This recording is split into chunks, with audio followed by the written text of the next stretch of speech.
Hello, hi everybody. I have a story to read. It's a longer book. It's called a chapter book. So we'll read a chapter or two today, and then I'll send another one tomorrow, and so on. This story is called Wild Appaloosa. And Appaloosa is a horse. Okay. Go this way. All right. So, the early morning sun was warm on the backs of the 20 or 30 wild horses, grazing over the little flat in the highest, roughest part of the Badlands. The last of the winter's snow had melted even on the north slope, and now the horses nosed among the dry, brown tussocks in a greedy search for the tender shoots of new spring grass that were just beginning to appear. At one time there had been great herds of wild horses, such as these, gathered up and down what are called the high plains. But they were mostly small and of little value, so as the country settled up, the ranchers, wanting the grass and water for their own livestock, had set out to clear them from the range. Over the years, hundreds had been simply rounded up and shot, while others were shipped by the trainload to meat packers in the east. So now there were only this one small band left. To escape the wild horse hunters, they had left the open country and moved deep into the Badlands, 100-mile square maze of high rocky ridges, deep twisting canyons, and great wind-worn buttes. The grass in this space was sparse and grew in widely scattered spots, while the few water holes and springs were often miles apart. So to survive, these horses were forced to travel long distances each day in their search for grass and water. However, it was a place where men seldom came, and there were few wolves or even mountain lions to threaten them. In the winter, the bitter cold and deep snows took a certain toll on the weaker horses, and falls or rock slides accounted for the death of some others. But in time, they had adapted themselves to the life in those harsh surroundings. Like most wild horses, these were small and tough and scruffy-looking compared to the larger and better-fed horses belonging to the ranchers. Their colors ranged from faded browns and bays to rusty black, mouse color, or claybank gray.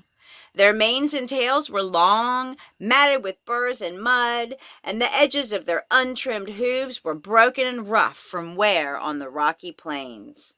But there was one yearling among them, a long-legged, high-headed filly that stood out from the rest, both because of her size and her coloring.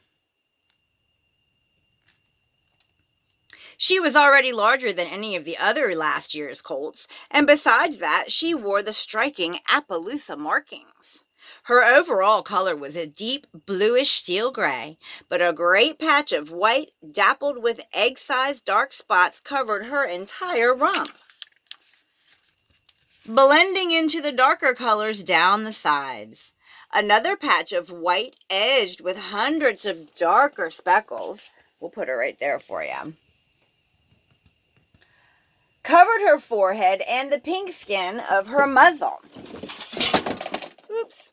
Her ears were sharp and alert, while her head was more delicately shaped than those of the other wild horses. Another striking feature was her one pale blue eye, what is called in that country a china eye. This was simply a matter of coloring and had no effect on her seeing, but it did add to her already outstanding appearance. Altogether, this filly showed promise of growing into the sort of wild horse every man and boy in that country dreamed of someday capturing and taming. Her mother was a dun-colored mare, with a black mustang stripe down her backbone, already had a new spring colt following her, and the little Appaloosa had been weaned long ago, but she still spent much of her time near the old mare. Now, while the older horses searched for new green grass, and the nursing coals butted their mother's flanks, The Appaloosa and the other yearlings left off to their own grazing. See, there's everybody over there in the back.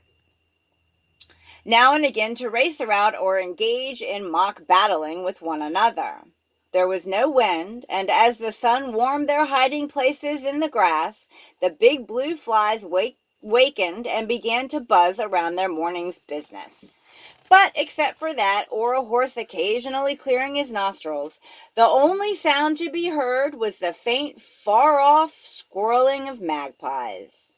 Yet peaceful as this high place appeared to be, the older horses seemed uneasy, interrupting their grazing every few moments to throw their heads up and look around, listening and sniffing the air, and every little while or another the older mares would leave the others and climb to the top of a bit of higher ground for a look around. During the years since they drifted into the Badlands, the horses had seldom been troubled by either ranchers or wild horse hunters, but in the last week or two, they had sometimes seen riders skylined on the distant horizon. Look, there's people on horses right there. The wild horses were as wary of men on the mule deer and the antelope that shared the Badlands with them. So even the sight of a far-off horseman was enough to send them moving quietly and quickly down one of the many paths leading deeper into the broken country. And late one afternoon, not long before, as they were cautiously approaching a favorite water hole for their evening drink, the old mare in the lead had caught the scent of men somewhere ahead and heard the unfamiliar ring of iron against stone when a waiting rider's shod horse had stamped its foot to dislodge a fly. At the old mare's first sharp snort of warning, the wild horses had turned back unseen, and with the mares nipping at their colts to hurry them along, they made their way safely by roundabout paths to another watering place miles away. These unusual happenings had already made the horses uneasy, even before they first heard the strange new sound that added still more to their sense of danger. They'd first heard it one morning, just as they were beginning their day's grazing on another little flat between the high ridges. It was a droning sound, like nothing they'd heard before, and it seemed to come from no particular direction. It would grow fainter and then louder by turns for a while, and then disappear altogether for several hours. At its faintest, the sound was scarcely louder than the buzzing of the big flies going about their business in the grass. And even at its loudest, it didn't cover the quarreling of the magpies in the distance. But no matter how carefully they looked and listened, the wild horses had not been able to locate the cause of the disturbing sound. And now they heard it for the whole while each morning, and again late in the afternoon. Like most wild creatures, these horses were distrustful and suspicious of any new thing appearing in their territory. So day by day, they were growing more uneasy. Do we know what that sound was? What's that? It's an airplane. Have you ever seen them flying in the sky? They leave a great white tail and they're kind of noisy. So this is the end of the chapter. They've seen a plane and it makes them nervous. So next time we'll find out what happens. Okay? And that is all for now. The Wild Appaloosa. Until next time. Bye-bye. Au revoir.